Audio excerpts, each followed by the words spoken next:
Delhi liquor కుంభకోణం కేసులో arrest అయి తీహార్ జైల్లో ఉన్న కవితను ఆమె భర్త అనిల్ వారానికి 2 సార్లు కలుస్తున్నారు. 2 రోజుల క్రితమే బీఆర్ఎస్ ఎమ్మెల్సీ కవితను మాజీ మంత్రులు సబితా ఇంద్రారెడ్డి, సత్యవతి రాథోడ్ కలిశారు. మంగళవారం ఉదయం ఢిల్లీలోని తీహార్ జైలుకు వెళ్లిన మాజీ మంత్రులు కవితతో ములాఖత్ అయ్యారు. ఆమె యోగక్షేమాలు అడిగి తెలుసుకున్నారు. ఢిల్లీ మద్యం కేసులో కవితను ఈడీ అరెస్టు చేయగా ప్రస్తుతం ఆమె జ్యుడిషియల్ రిమాండ్లో ఉన్నారు. బీఆర్ఎస్ నేతలు తీహార్ జైలుకు వెళ్లి ఆమెను పరామర్శించి ధైర్యం చెప్పి వస్తున్నారు.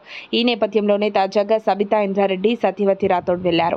గతంలో ఆర్ఎస్ ప్రవీణ్ కుమార్, బాల్కసుమన్ కూడా మందు దందాలో అరెస్ట్ అయిన కవితను కలిసిన విషయం తెలిసిందే.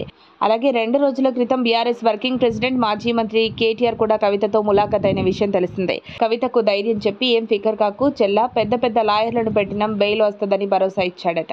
పార్టీ ప్రచారానికి దూరమై జైల్లో 4 గోడల మధ్య ఎంత తిప్పలు పడ్డా ఇంకా బెయిల్ రాదాయి.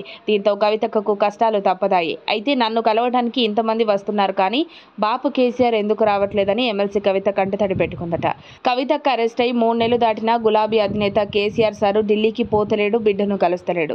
లోక్సభ ఫలితాలు కేసీఆర్ ను పరేషాన్ చేశాయి. ఇప్పుడు మళ్ళీ ఆ ఎంక్వైరీ ఈ ఎంక్వైరీ అని అడ్డం వస్తుండేసరికి కేసీఆర్ సార్కి బిడ్డని కలవటానికి టైం దొరకట్లేదు.